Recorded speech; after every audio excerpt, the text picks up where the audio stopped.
At 14:17 on the afternoon of February 20th, 1942, Lieutenant Commander John Smith Thach climbed into the cockpit of his Grumman F4F Wildcat on the deck of USS Lexington, 70 miles northeast of Rabaul, watching 6 Mitsubishi A6M fighters diving toward his position from 12,000 feet.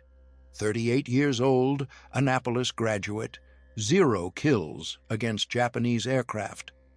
The A6M, the aircraft his pilots had been calling the Zero, could outturn, outclimb, and outrun every American fighter in the Pacific.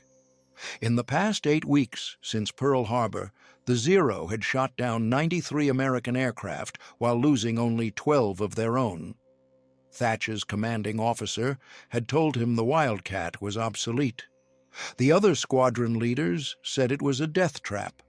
When Thach had first seen combat reports from the Philippines showing Zeros cutting apart P-40s and P-36s like they were standing still, he knew the conventional fighter tactics taught at Pensacola were going to get his men killed. He had tried to convince Naval Aviation Headquarters to study the Zero's capabilities and develop counter tactics. They told him to focus on formation flying and gunnery. Thach ignored them.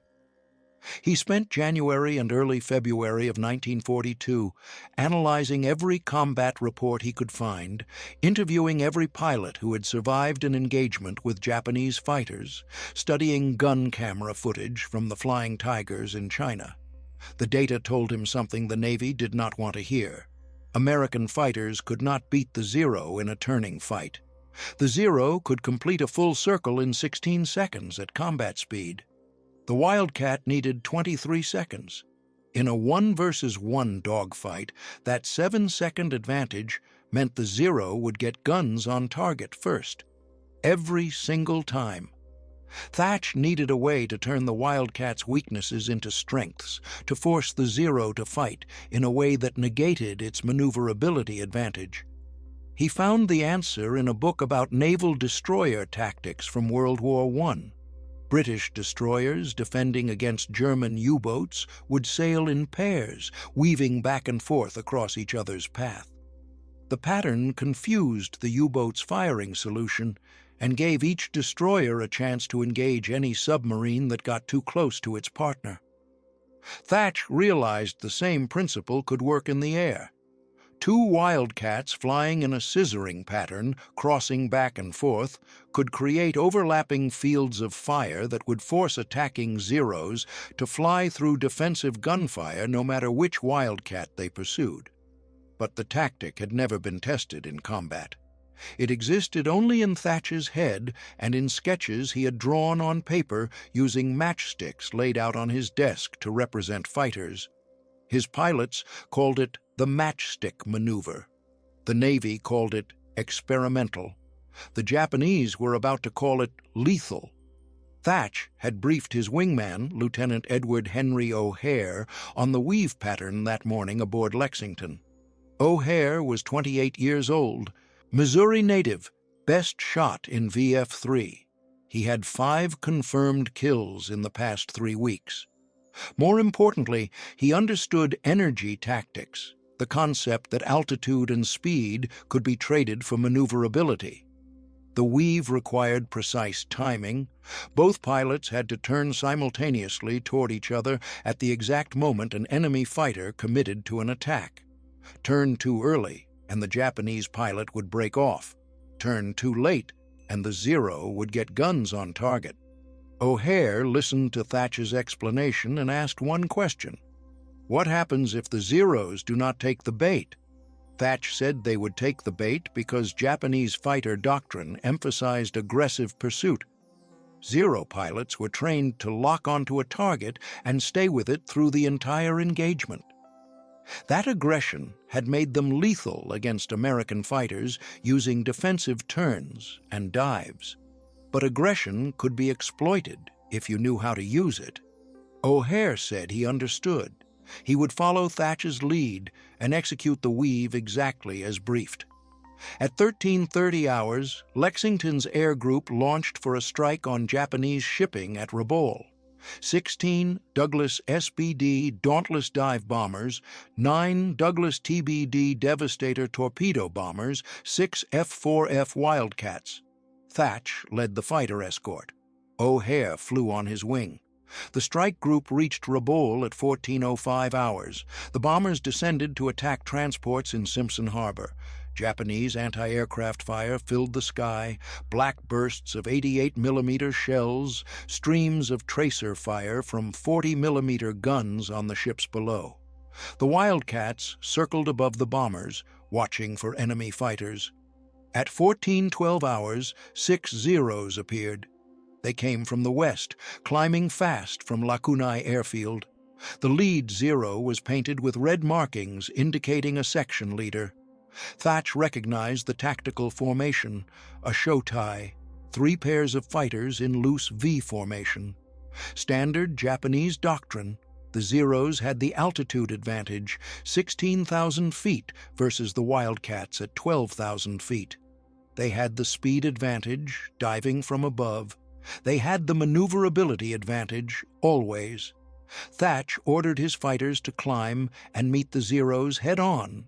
Climbing negated the Japanese altitude advantage and forced a brief moment of equal energy state before the Zeros could turn and use their superior agility. The 6 Wildcats climbed at full throttle. The Zeros dove.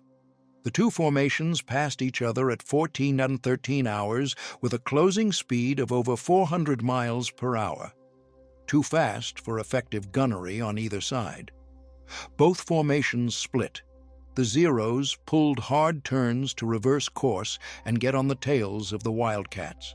The Wildcats kept climbing, trying to gain enough altitude to dive away if the situation deteriorated. Thach knew he had about 15 seconds before the Zeros completed their turns and started pursuit. He called O'Hare on the radio. Time to test the weave. Thach and O'Hare leveled off at 13,500 feet and separated to a spacing of 300 feet, flying parallel courses heading northeast away from Rabaul. Behind them, the 6 Zeros finished their reversal and accelerated into pursuit. The lead Zero targeted Thach. The second Zero targeted O'Hare. The remaining 4 Zeros climbed higher, positioning to dive on whichever Wildcat tried to escape. Thach watched the lead Zero close the distance. 600 yards, 500 yards, 400 yards.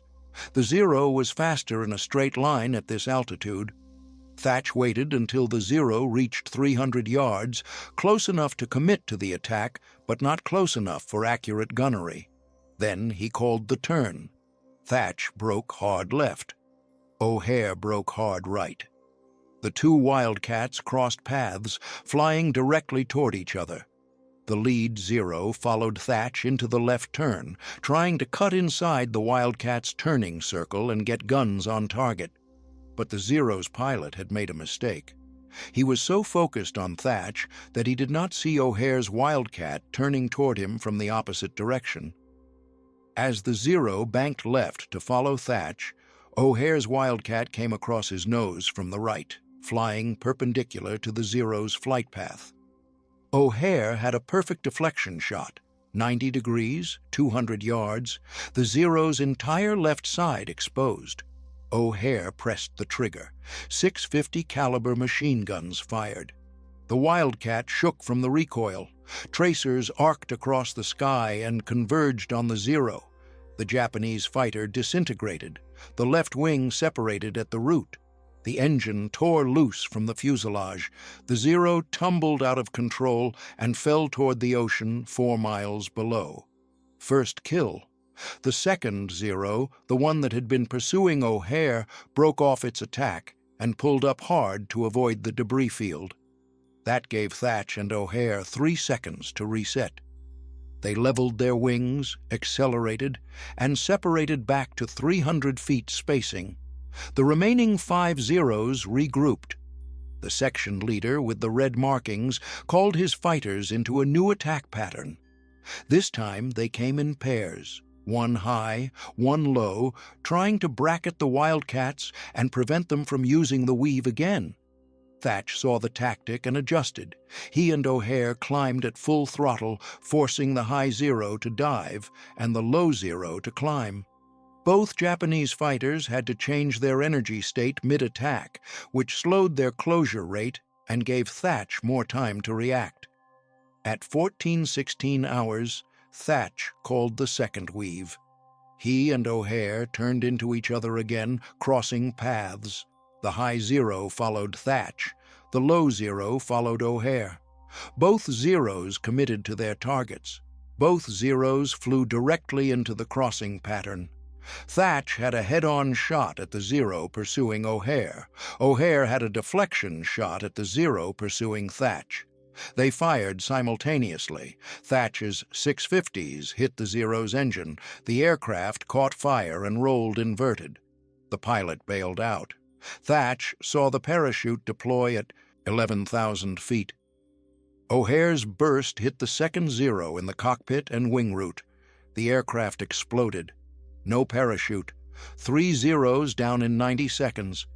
The remaining 3 Japanese fighters broke off and climbed to 20,000 feet. They circled above the fight, watching, analyzing.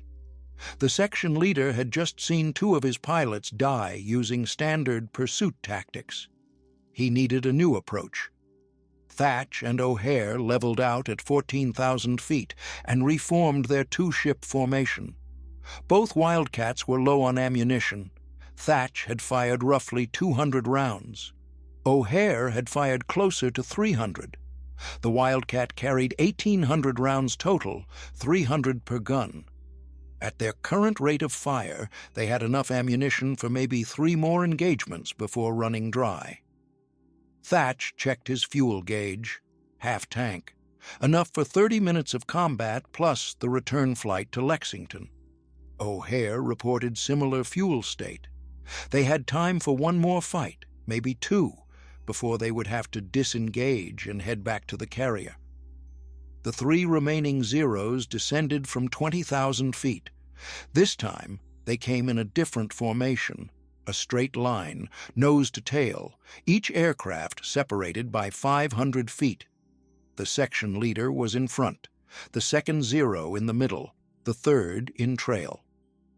Thach understood the tactic.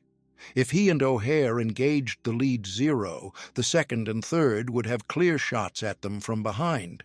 If they engaged the trailing Zero, the lead and middle aircraft would reverse course and trap them. The Japanese section leader had adapted to the weave. He was forcing Thach to choose between 2 bad options. Thach chose neither. He called O'Hare and told him to climb. They went vertical, full throttle, climbing at maximum rate. The Wildcat could not outturn the Zero, but it could outdive and outclimb at certain airspeeds thanks to its more powerful engine. At 14,000 feet in level flight, the Zero was faster. At 14,000 feet in a vertical climb, the Wildcat had better acceleration due to its higher power-to-weight ratio at that specific altitude and throttle setting. Thach and O'Hare climbed to 16,000 feet in 18 seconds. The 3 Zeros followed, but their climb rate was slower. By the time the Zeros reached 16,000 feet, Thach and O'Hare had gained enough altitude to level off, roll inverted, and dive back down. They dove at full speed, building energy. The Zeros tried to follow but could not match the Wildcat's dive performance. The Wildcat was a heavier aircraft with a more robust airframe. It could dive faster and pull harder in high-speed maneuvers without shedding parts. The Zero was lighter and more fragile. Structural limits restricted its dive speed to around 350 knots. The Wildcat could safely dive to 410 knots. Thach and O'Hare reached 400 knots in the dive and pulled out at 10,000 feet. The Zeros were still at 15,000 feet trying to follow. The altitude separation gave Thach a brief window to reposition. He and O'Hare turned back toward Rabaul and climbed again. The Zeros dove to chase them. At 14:19 hours, Thach called the third weave. Same pattern, same timing. The Zeros took the bait again. The lead Zero committed to Thach. The second Zero committed to O'Hare. The third Zero stayed high, learning from the previous mistakes. Thach and O'Hare crossed paths. Thach fired at the Zero on O'Hare. O'Hare fired at the Zero on Thach. The lead Zero, the one with red markings, saw the trap this time. The Japanese section leader broke off his attack half a second before Thach could fire. He rolled inverted and dove away. Smart. The second Zero did not react fast enough. O'Hare's guns hit the aircraft in the fuselage and tail. The Zero's tail section separated. The aircraft tumbled and fell. No parachute. 4 Zeros down, 2 remaining. The Japanese section leader and his wingman climbed to 18,000 feet and disengaged. They had seen enough. The Matchstick maneuver had killed 4 of their 6 fighters in less than 6 minutes. Thach watched them go. He did not pursue. Chasing Zeros into a climb was suicide. They would outclimb the Wildcat, reverse position, and dive back down with all the energy advantage. Thach called O'Hare and ordered him to return to the bombers. The dive bombers and torpedo bombers were climbing out of Rabaul, heading back to Lexington. They needed fighter cover for the return flight. Thach and O'Hare rejoined the bomber formation at 14:25 hours. The bombers had successfully attacked the transports in Simpson Harbor. 2 ships were burning. One was listing heavily and would probably sink within the hour. The cost had been high. 3 SBDs had been shot down by anti-aircraft fire. 1 TBD had crash-landed in the water after taking damage to its engine. The remaining bombers were battered but flyable. The formation headed east toward the carrier.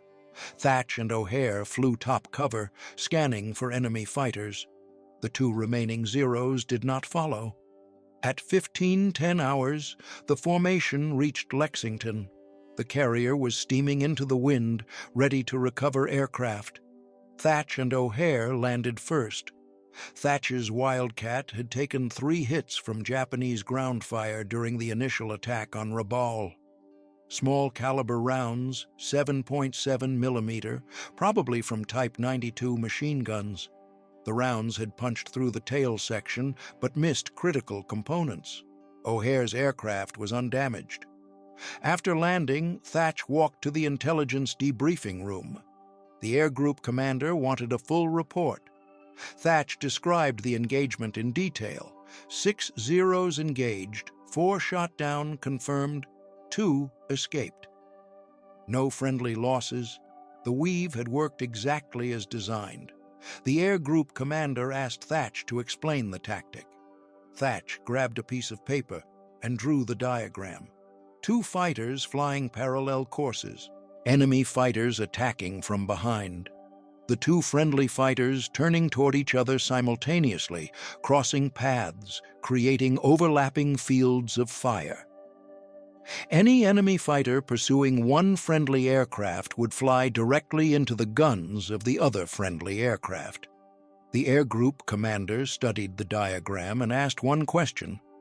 Why had no one thought of this before? Thach said someone probably had, but no one had tested it against Japanese fighters until today. The commander ordered Thach to brief the tactic to every fighter squadron on Lexington and to write a formal report for distribution to the fleet. The weave needed to be taught to every Navy pilot in the Pacific. Thach spent the evening writing the report. He described the engagement, the Zero's performance characteristics, the Wildcat's limitations, and the tactical solution. He emphasized that the weave required mutual trust between pilots. Both fighters had to turn at the same moment.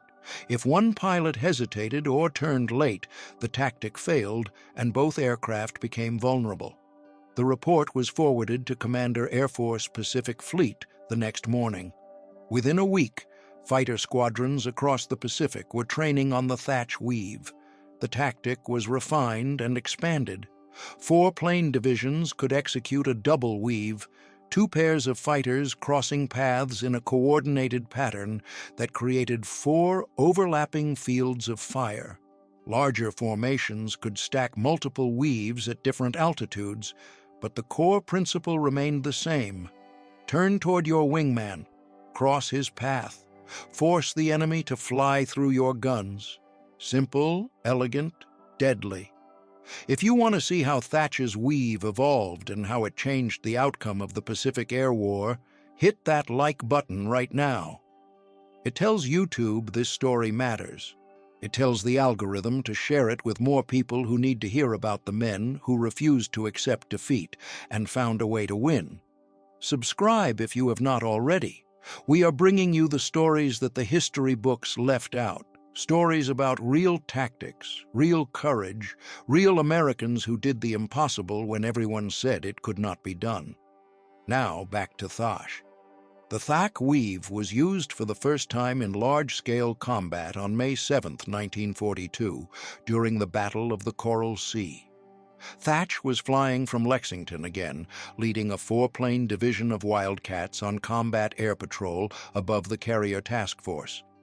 At 11:18 hours, radar detected incoming Japanese aircraft. Estimated 69 bombers and fighters from the carriers Shokaku and Zuikaku. The Japanese strike force was targeting Lexington and her sister carrier Yorktown. Thach's division was scrambled to intercept. They climbed to 20,000 feet and positioned themselves between the Japanese bombers and the American carriers. At 11:27 hours, the Japanese formation appeared. 18 Nakajima B-5N torpedo bombers, 19 Aichi D-3A dive bombers, and 18 Zeros flying escort. The bombers were in loose formation, approaching from the northwest.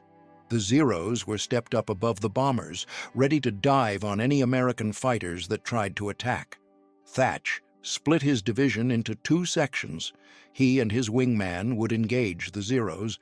The other 2 Wildcats would attack the bombers. Standard Navy doctrine called for fighters to ignore the escorts and go straight for the bombers. Kill the bombers, save the carrier. But Thach knew that doctrine was written before the Zero entered service. Zeros could run down Wildcats in a stern chase and shoot them apart before they reached the bombers. Thach needed to neutralize the escorts first. He and his wingman, Ensign Robert Dixon, climbed to engage the Zeros.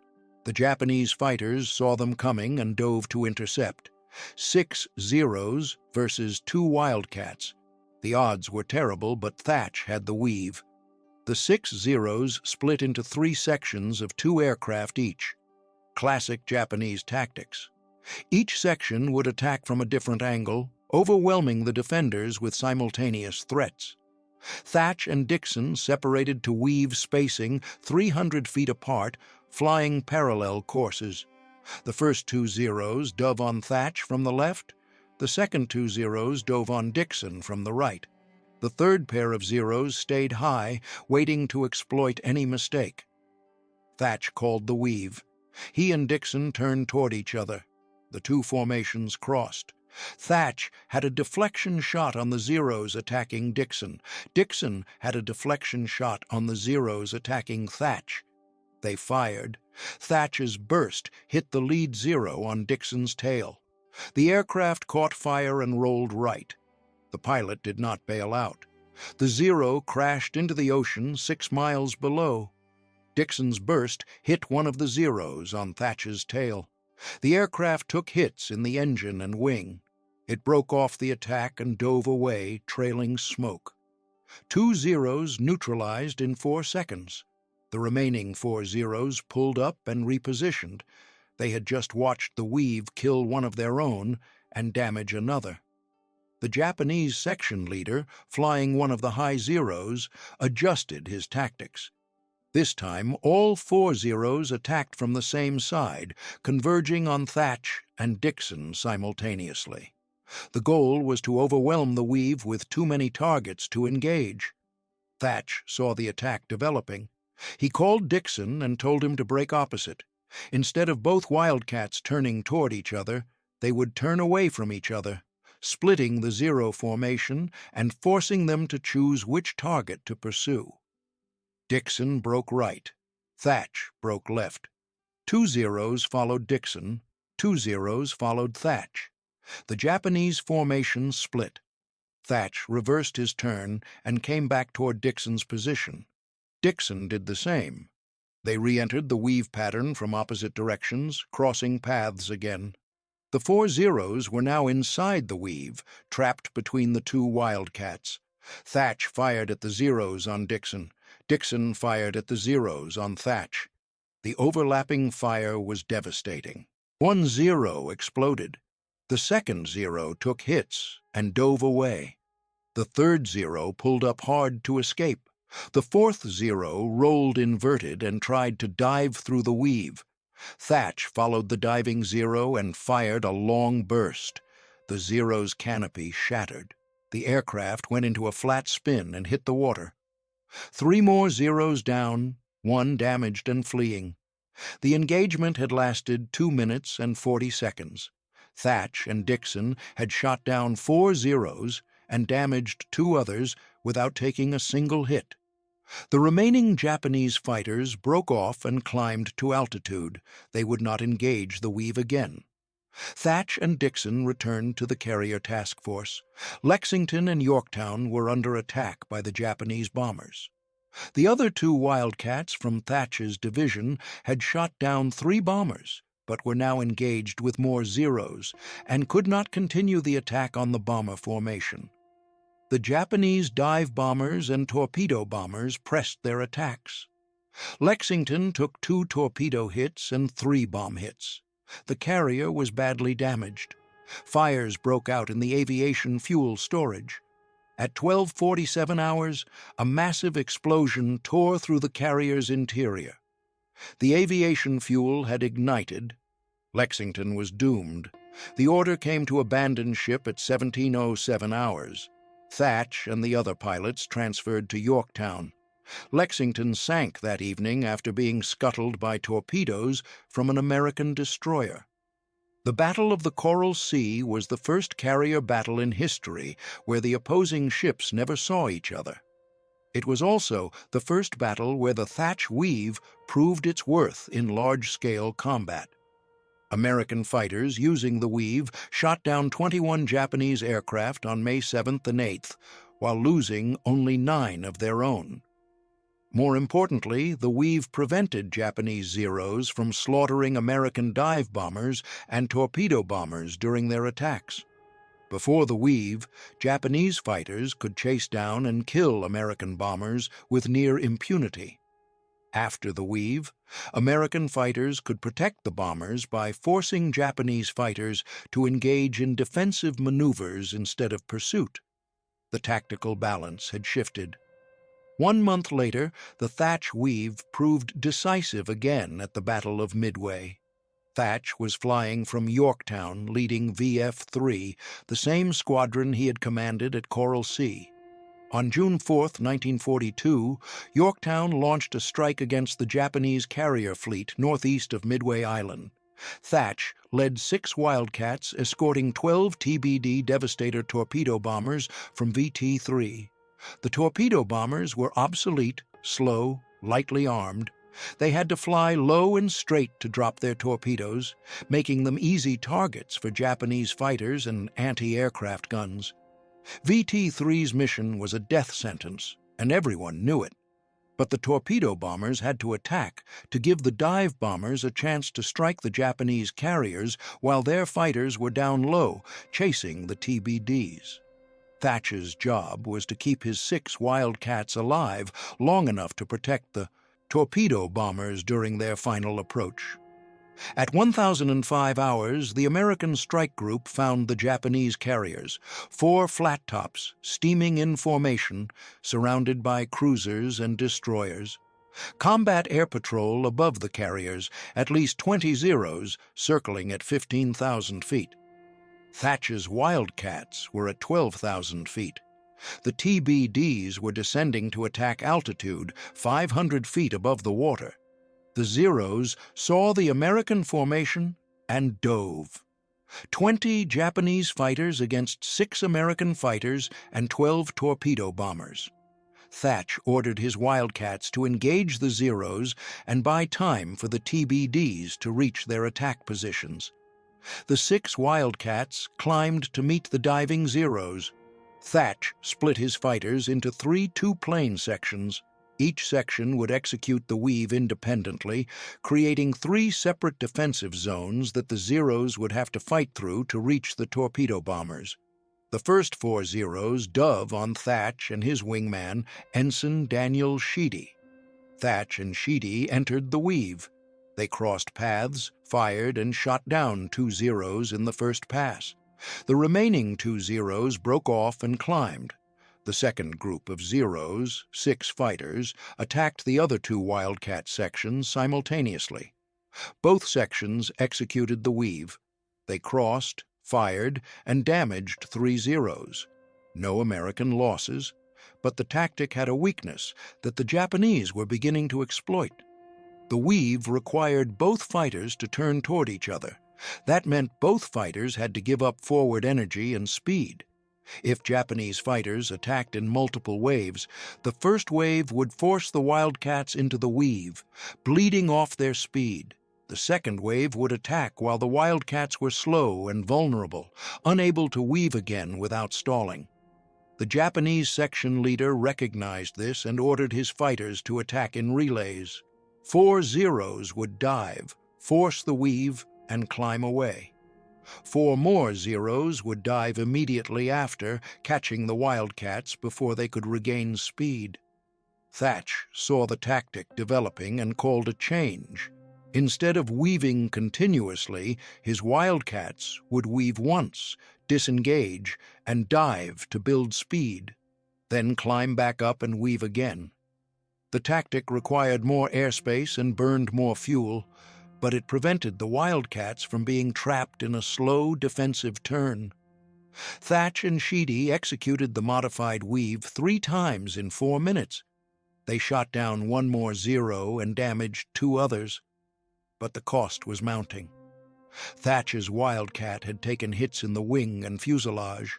Sheedy's aircraft was leaking oil. The other 4 Wildcats were scattered across the sky, each section fighting its own battle against multiple Zeros.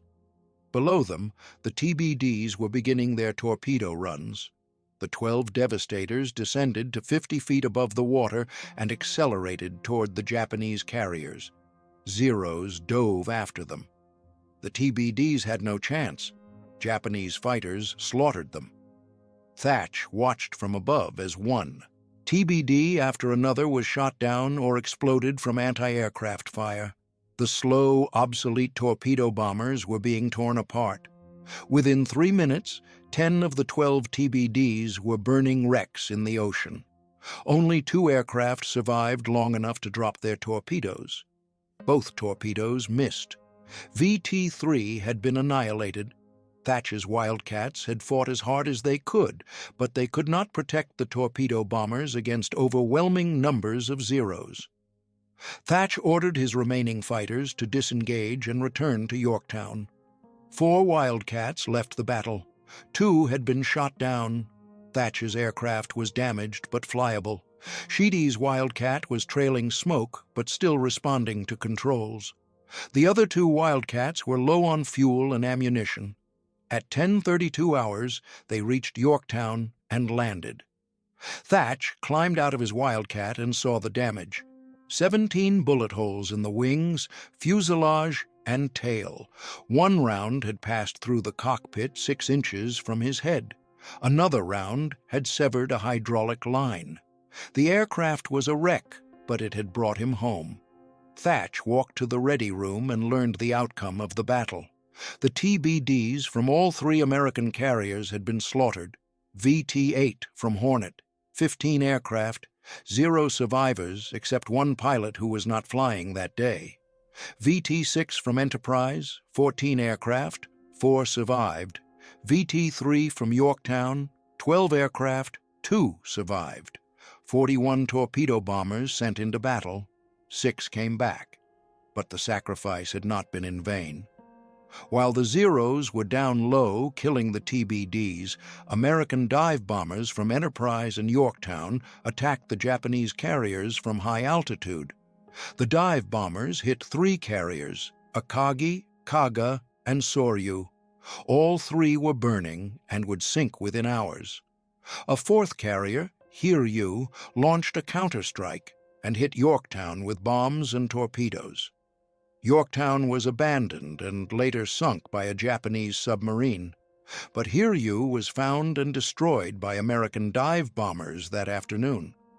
All 4 Japanese carriers were lost. The Battle of Midway was an American victory, but the cost in torpedo bomber crews was staggering. Thach's Wildcats had used the weave to shoot down 6 Zeros and damage 4 others. They had protected the TBDs for as long as possible, but against 20 Zeros, 6 Wildcats could only do so much. The weave had kept Thach's fighters alive. It had not been enough to save the torpedo bombers. Thach knew the tactic needed further refinement. After Midway, Thach was reassigned to Naval Air Station San Diego. His new job was training fighter pilots and developing tactics. The Navy wanted the Thach weave taught to every fighter squadron in the fleet. Thach spent the rest of 1942 and early 1943 refining the tactic and creating training programs. He worked with other experienced pilots to test variations of the weave. They experimented with different entry speeds, different turn rates, different spacing between aircraft. They discovered that the weave worked best when both fighters maintained a speed between 200 and 250 knots. Slower than that, they risked stalling in the turn. Faster than that, they could not turn sharply enough to cross paths effectively. They also discovered that spacing was critical.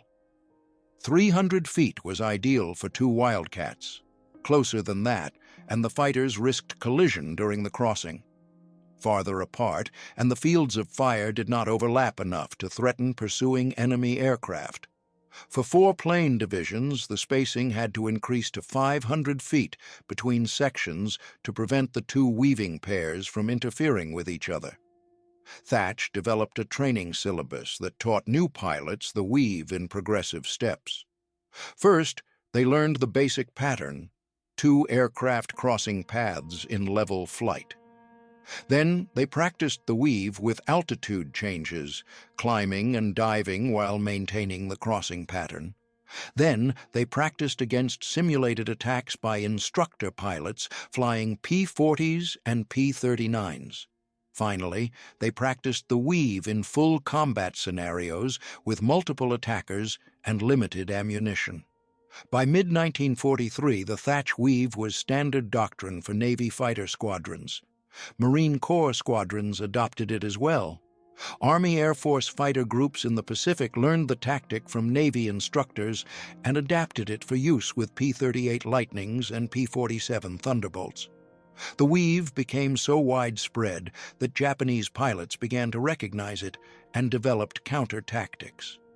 Some Japanese fighter leaders ordered their pilots to avoid pursuing American fighters that flew in pairs with wide spacing.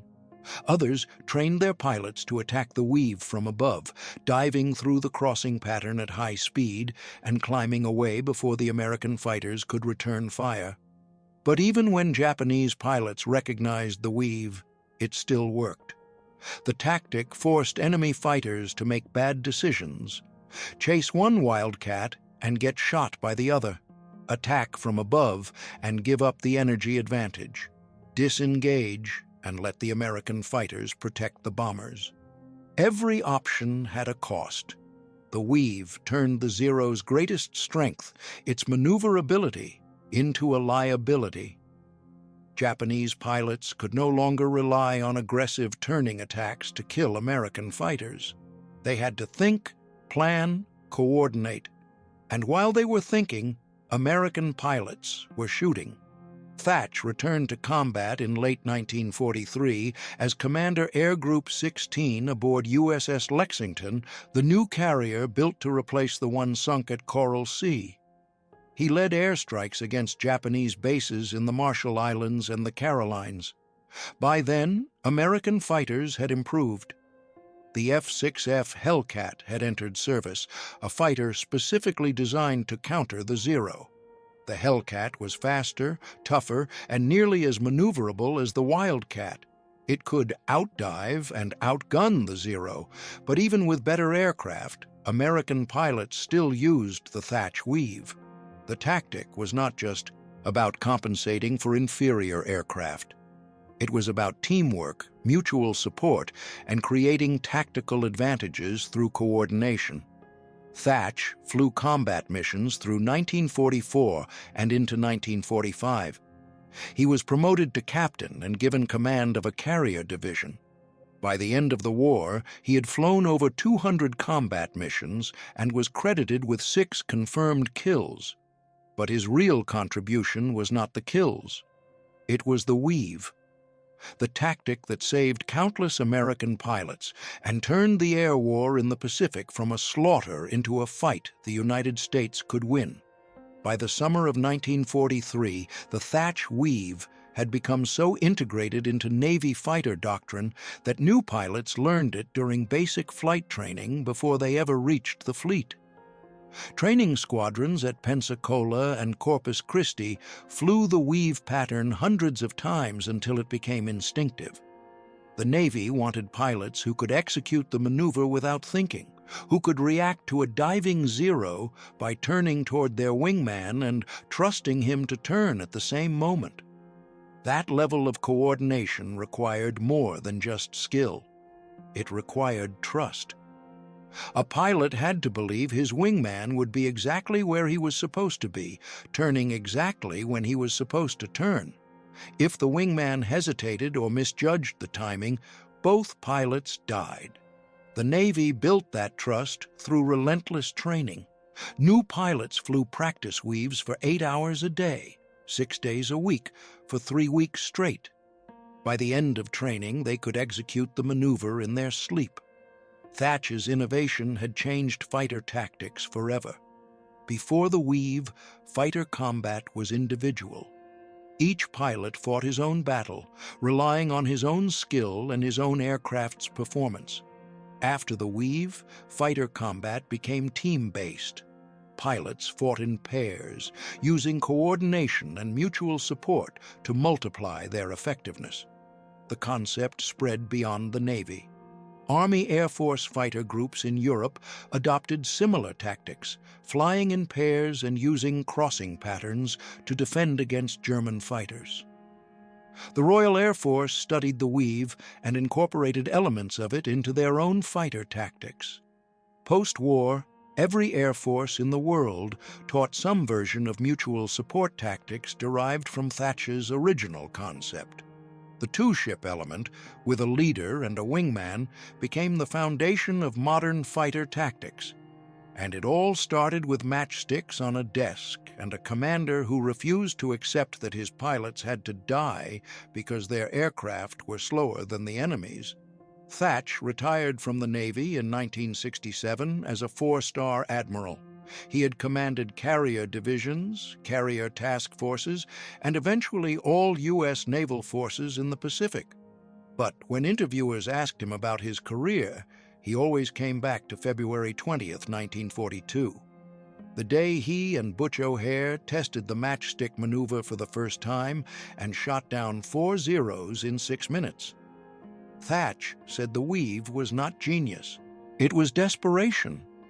American pilots were dying because they were trying to dogfight Zeros using tactics designed for slower, less maneuverable aircraft. He needed something that worked with the aircraft he had, not the aircraft he wished he had. The weave worked because it turned a 2 versus 6 fight into 6 1 versus 2 fights. Every Zero that attacked had to deal with 2 Wildcats instead of 1. That doubled the defensive firepower and halved the enemy's advantage. Simple math, simple geometry, devastating results. If you are still with me, that tells me you care about the details. You want to know how these men actually did it, not just the sanitized version they taught in school. That is exactly why we make these videos. Hit that subscribe button and turn on notifications so you do not miss the next story. Drop a comment and tell me which battle you want us to cover next. I read every single comment. Your input shapes what we research and what stories we bring to light. Now, let us talk about what happened after the war. After World War II ended, Thach continued his naval career. He served as commanding officer of USS Sicily, a small escort carrier, in 1948. Later, he commanded USS Franklin D. Roosevelt, one of the Navy's largest carriers. In the 1950s, Thach was assigned to develop tactics for jet fighters. The F-9F Panther and F-2H Banshee had replaced the propeller-driven Wildcats and Hellcats. Jets fought differently. Higher speeds, different energy characteristics, missiles instead of guns. But the core principle of the weave still applied. Two fighters working together could defeat a larger number of enemy fighters by using coordinated maneuvers to create overlapping fields of fire. Thach adapted the weave for jet combat. He increased the spacing between aircraft to account for higher speeds. He modified the turn entry to preserve energy. He taught pilots to use vertical maneuvers, climbing and diving, instead of just horizontal turns. The jet-age weave was more complex than the original, but it still worked. During the Korean War, Navy F-9F Panthers flying from carriers used modified versions of the Thach weave to defend against North Korean and Chinese MiG-15s. The MiG-15 was faster and more maneuverable than the Panther, just like the Zero had been faster than the Wildcat. But coordinated tactics allowed Panther pilots to survive and even score kills against the superior MiGs. In Vietnam, Navy F-4 Phantom crews used the weave again. The F-4 was a big, heavy fighter that could not turn with the smaller, lighter North Vietnamese MiG-17s and MiG-21s. But two F-4s flying a coordinated weave could force the MiGs into defensive maneuvers and prevent them from getting guns on target. By the 1970s, the Thach weave had evolved into what the Air Force called loose deuce and what the Navy called engaged fighter maneuvering. The tactics were more sophisticated, but they traced their lineage directly back to Thach's Matchsticks in 1942. Every modern fighter pilot, whether flying an F-15, F-16, F-18, or F-22, learns mutual support tactics based on principles Thach developed 80 years ago. Fly in pairs, cover your wingman, turn toward the threat, create overlapping fields of fire. Force the enemy to fight two aircraft instead of one. Those principles have not changed because they are rooted in geometry and physics, not in any specific aircraft or weapons system. As long as fighters operate in three-dimensional space and pilots have limited visibility and reaction time, coordinated tactics will always be more effective than individual tactics. Thach was promoted to Rear Admiral in 1955, Vice Admiral in 1960, and Full Admiral in 1965. He served as Commander-in-Chief, U.S. Naval Forces Europe from 1965 to 1967. After retiring in 1967, Thach settled in San Diego. He spent his retirement consulting for defense contractors and writing articles about naval aviation history. He rarely spoke about the weave in public.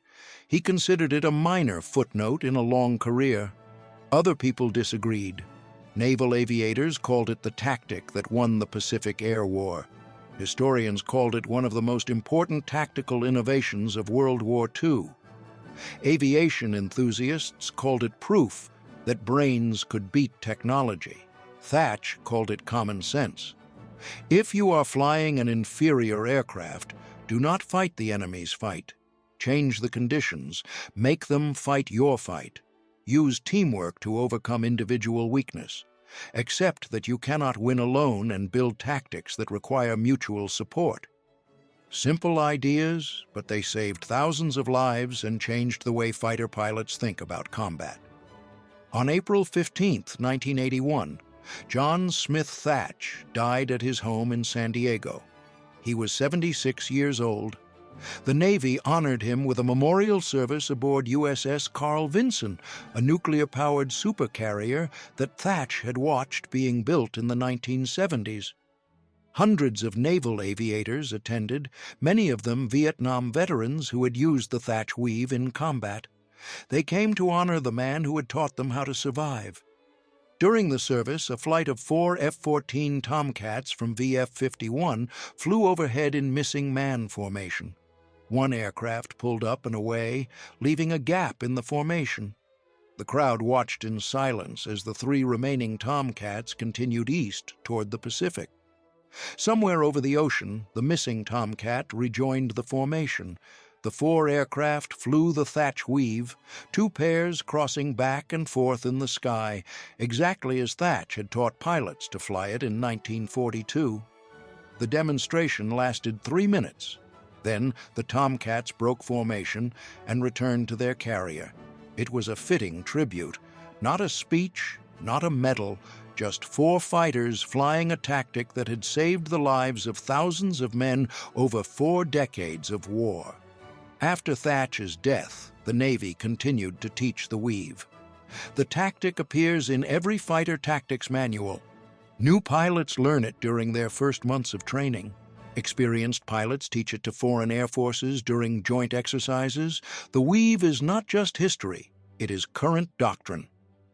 In 1991, during the Gulf War, Navy F-14 and FA-18 crews used modified versions of the Thach weave during combat air patrols over Iraq. In 2003, during Operation Iraqi Freedom, Marine FA-18 pilots flew the weave while providing close air support to ground forces. As recently as 2017, Navy Super Hornet crews used coordinated weaving tactics during air superiority missions over Syria. The tactic that Thach invented with matchsticks on a desk in 1942 is still being flown in combat 80 years later. That is the mark of a truly great innovation. Not something that works for a few years and then becomes obsolete. Something that works forever because it is based on fundamental principles that do not change. Thach understood those principles. He understood that tactics are not about mimicking the enemy. They are about exploiting the enemy's assumptions. Japanese Zero pilots assumed American fighters would try to outturn them.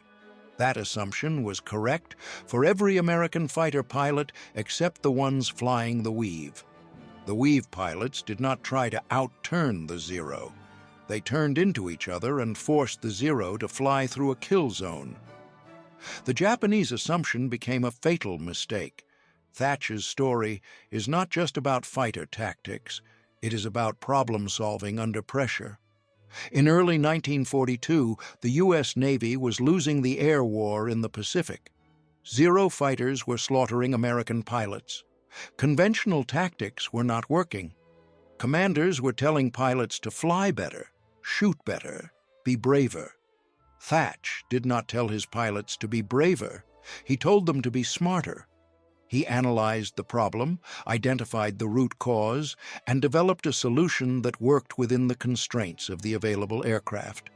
He did not wait for better planes. He did not wait for permission from headquarters. He tested his idea in combat and proved it worked. Then he shared it with everyone. No ego, no proprietary claims, just a better way to fight that he wanted every American pilot to know. That attitude, the willingness to share knowledge and improve collective performance, is one reason the United States won the air war. American pilots talked to each other, shared tactics, learned from each other's mistakes. Japanese pilots were often forbidden from sharing tactical information outside their own units. Innovations developed by one squadron stayed with that squadron. The result was that American tactics evolved rapidly while Japanese tactics stagnated. By 1944, the average American fighter pilot had access to the accumulated knowledge of thousands of pilots who had fought and survived. The average Japanese pilot had access only to what his own unit had learned. That information asymmetry was as important as any technological advantage. Thach's weave was one piece of that larger system, a tactic developed by one man, tested in combat, shared fleet-wide, refined by hundreds of pilots, and integrated into standard doctrine within months. That speed of innovation is what wins wars. Not individual heroism, though there was plenty of that. Not superior technology, though that helped later in the war. Speed of learning, the ability to identify what works, spread it across the force, and apply it faster than the enemy can adapt. Thach was not the only American pilot developing new tactics in 1942, but he was one of the best at sharing what he learned and teaching it to others. That made all the difference. As we wrap this up, I want to make sure you understand why this story matters. It is not just about airplanes and tactics, it is about leadership. Thach was a commander who cared more about keeping his pilots alive than about following outdated doctrine. When the tactics he was taught at Annapolis proved inadequate, he did not blame his men. He changed the tactics. When higher-ups told him the Wildcat was obsolete and he needed to wait for better aircraft, he did not accept that answer. He found a way to win with what he had. That is leadership. Not making excuses, not waiting for ideal conditions, figuring out how to succeed with the resources available right now. Every veteran over 50 watching this video knows what I am talking about. You have been in situations where the plan did not survive contact with reality, where the equipment did not work as advertised, where the support you were promised did not show up. You had to adapt. You had to improvise. You had to find a way to complete the mission anyway. That is what Thach did in 1942. He had Wildcats that could not outturn Zeros. He had pilots who were brave but inexperienced. He had a doctrine that did not work against the Japanese. He could have complained. He could have blamed Washington. He could have written reports explaining why victory was impossible with inferior equipment. Instead, he grabbed some matchsticks and invented a tactic that turned his weaknesses into strengths. That tactic saved lives. It won battles. It changed history. And it all started because one commander refused to accept defeat. If this story resonated with you, do me a favor. Hit that like button. Share this video with someone who needs to hear it. Maybe a grandson thinking about joining the military. Maybe a friend who is going through a tough time and needs a reminder that problems can be solved if you think creatively. Maybe just someone who loves history and appreciates stories about people who did extraordinary things in ordinary circumstances. Subscribe to this channel if you have not already. We are telling the stories that need to be told, stories about the men who did not quit when the odds were against them, men who found solutions when everyone else saw only problems, men who led from the front and brought their people home. Every video we make honors those men and ensures their legacy does not fade. We are not trying to be the biggest history channel. We are trying to be the most honest. We dig into the details, we read the after-action reports, the personal letters, the declassified documents. We talk to veterans and their families. We get the story right because these men deserve nothing less. Your subscription helps us continue that work. Your comments tell us which stories matter most to you. Your likes tell YouTube to share our videos with more people who care about history done right. Thank you for watching. Thank you for caring. Thank you for making sure that John Thach and the men who flew the weave are not forgotten. Now, before we close, I want to address something that a lot of you have asked about. What happened to Butch O'Hare, Thach's wingman, during that first successful weave on February 20th, 1942? O'Hare had an incredible career. He became the Navy's first flying ace of World War II. On February 20th, the same day he flew the weave with Thach, O'Hare single-handedly defended Lexington against 9 Japanese bombers, shooting down 5 and damaging a 6th. He received the Medal of Honor for that action. President Franklin Roosevelt personally presented the medal to O'Hare at the White House. O'Hare became a national hero, a symbol of American courage and skill. But fame did not change him. He remained a quiet professional pilot who cared more about his squadron than his own glory. In 1943, O'Hare was promoted to commander of VF-6, a fighter squadron aboard USS Enterprise. He continued flying combat missions and developing new tactics. On the night of November 26, 1943, O'Hare was leading a night intercept mission against Japanese bombers attacking the carrier task force. He shot down one bomber and was maneuvering to engage a second when his F4F Wildcat disappeared from radar.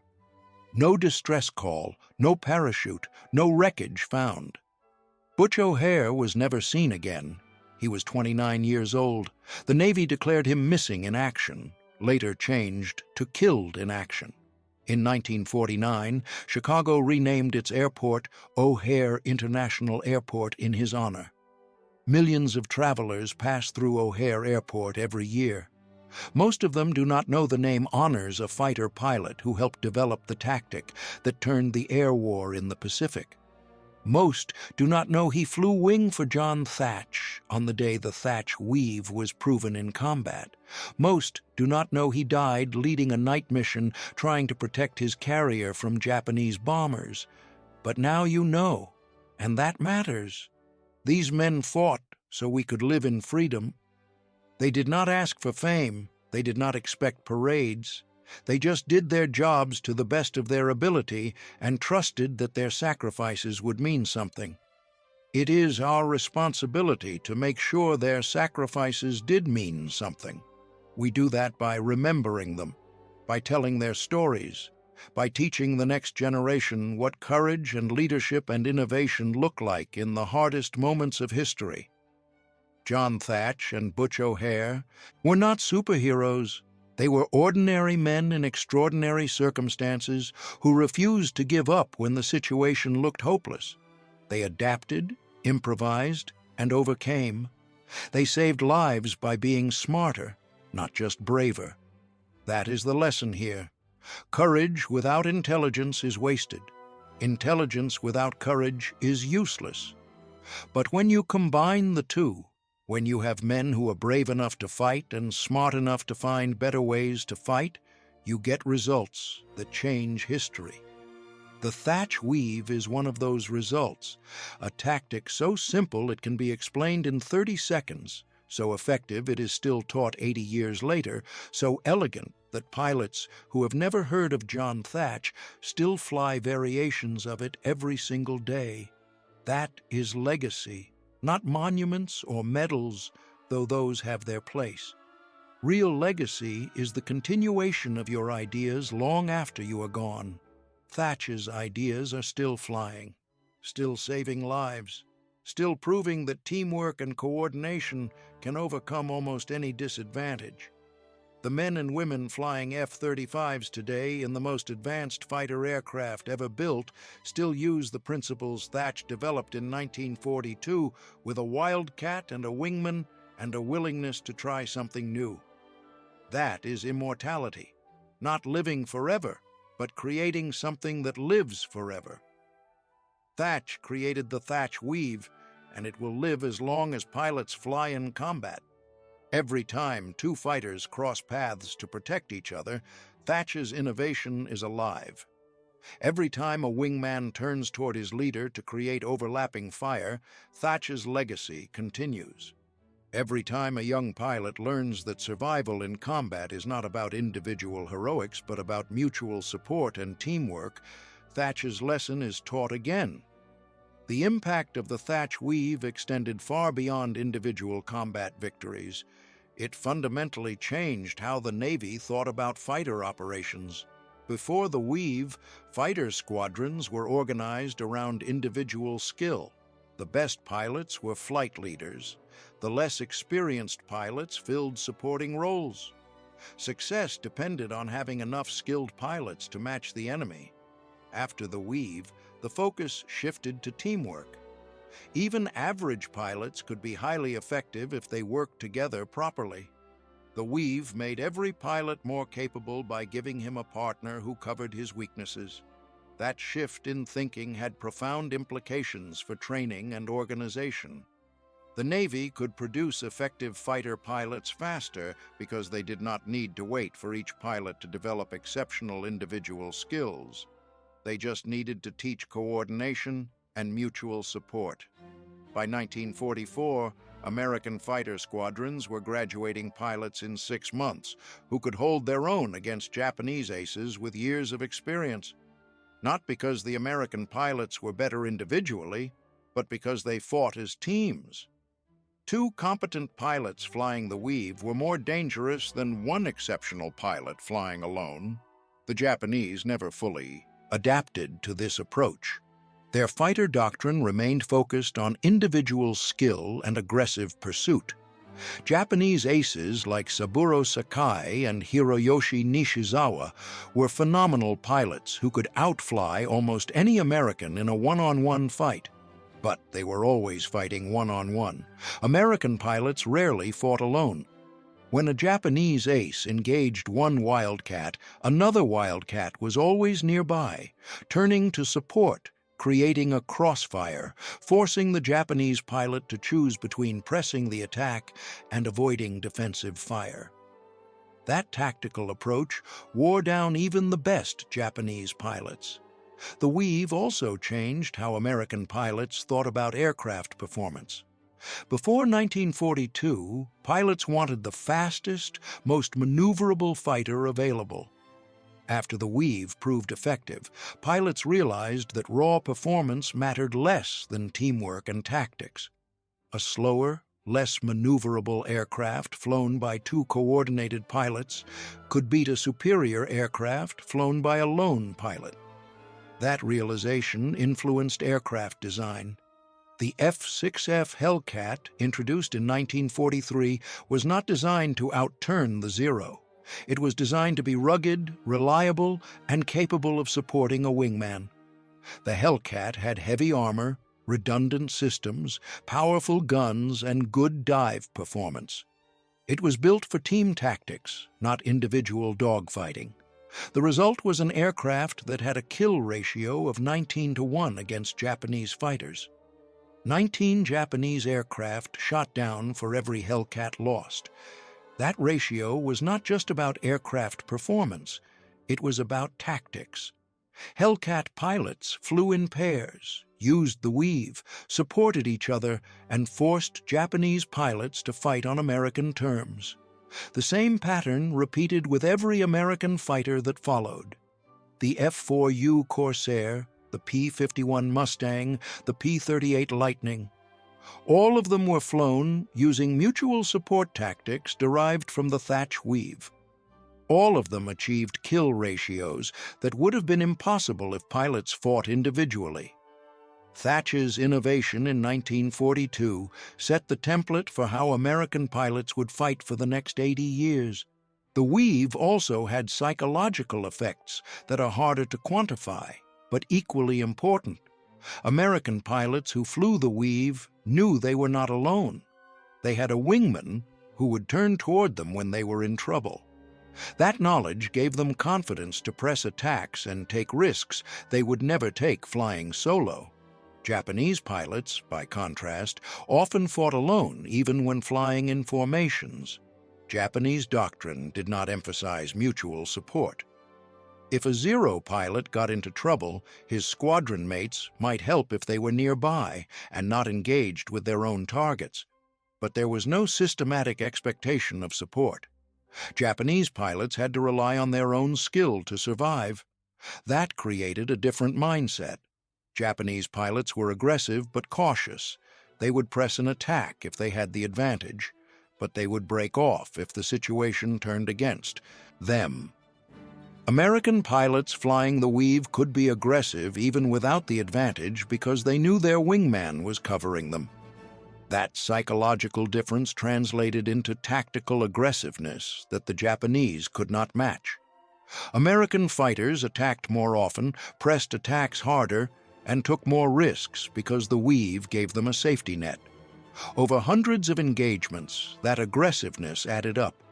American pilots shot down more Japanese aircraft because they engaged more often and pressed attacks that Japanese pilots would have broken off. The weave made American pilots not just safer, but more lethal.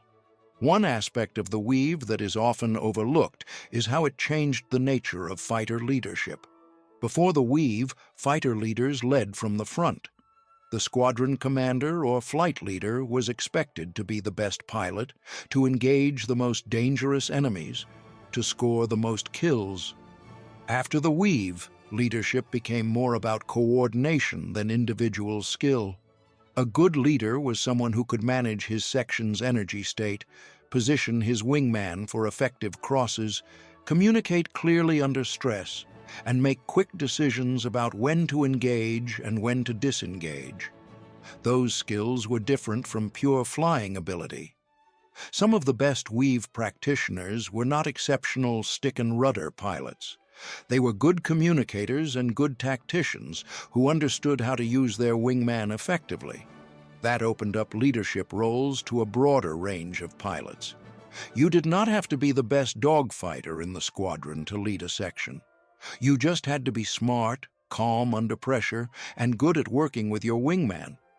This change had long-term effects on naval aviation. The Navy started promoting officers based on tactical ability and leadership rather than just flying skill. That created a culture where innovation and teamwork were valued more than individual heroics. Thach himself was an example of this. He was a good pilot, but not the best in the Navy. What made him exceptional was his ability to analyze problems, develop solutions, and teach those solutions to others. The Navy recognized that and promoted him based on his contributions to tactics and training, not just his combat record. Another long-term effect of the weave was its influence on naval aviation doctrine during the Cold War. When the Navy transitioned to jet fighters in the late 1940s and 1950s, the fundamental principles of the weave remained relevant. Jets flew faster and had different performance characteristics than propeller-driven aircraft, but they still operated in three-dimensional space with the same geometric constraints. Two fighters coordinating their maneuvers could still create overlapping fields of fire that single fighters could not escape.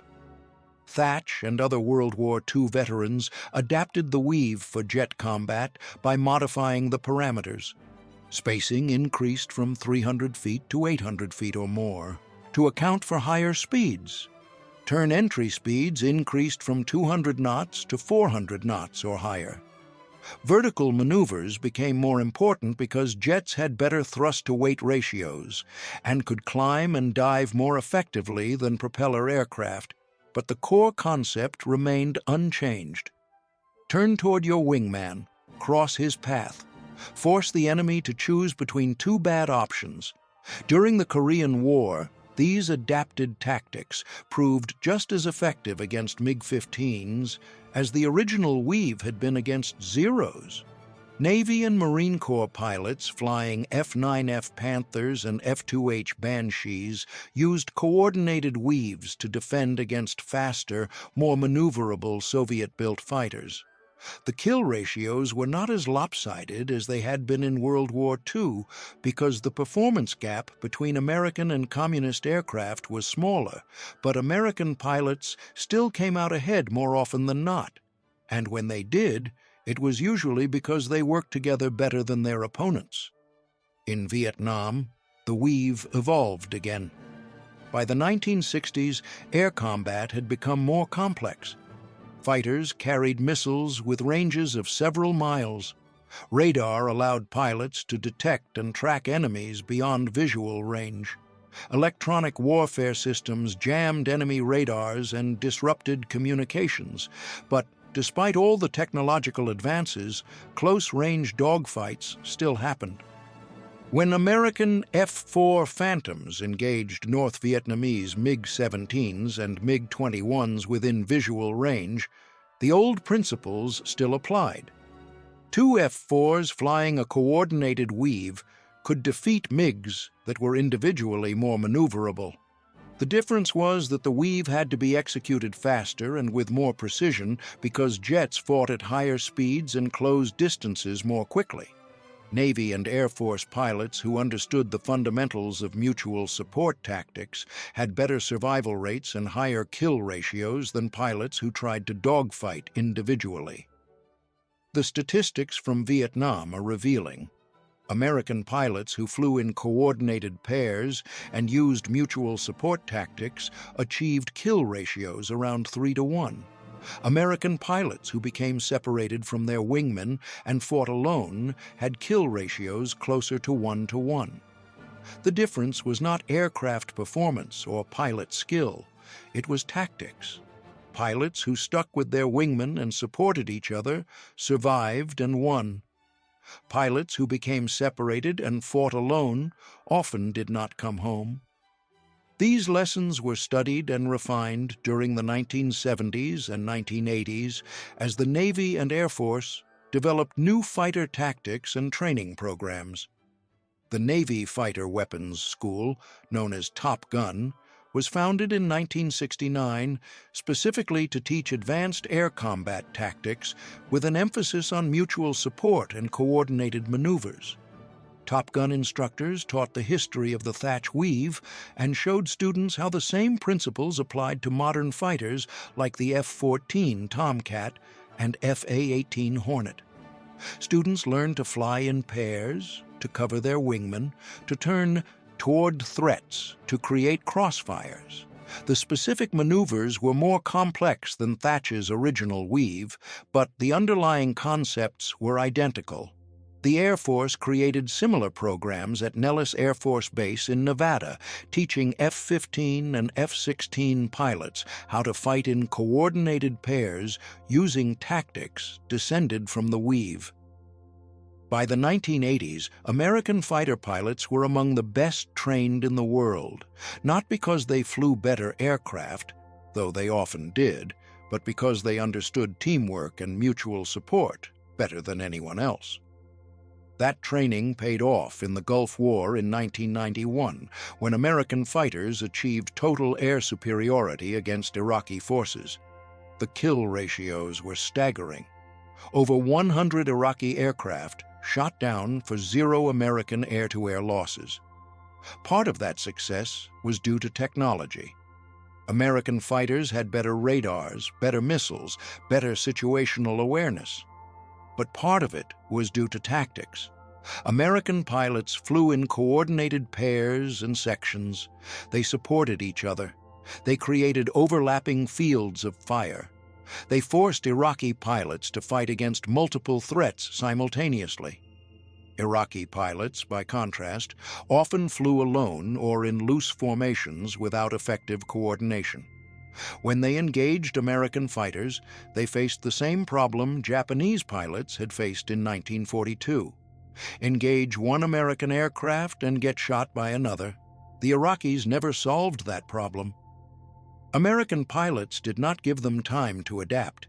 The influence of the Thach weave extends even to the present day.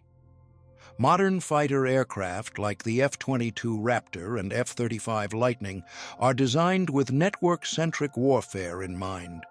They can share targeting data, coordinate attacks, and support each other through data links and advanced sensors. But the tactical principles remain the same. Two fighters working together are more effective than two fighters working alone.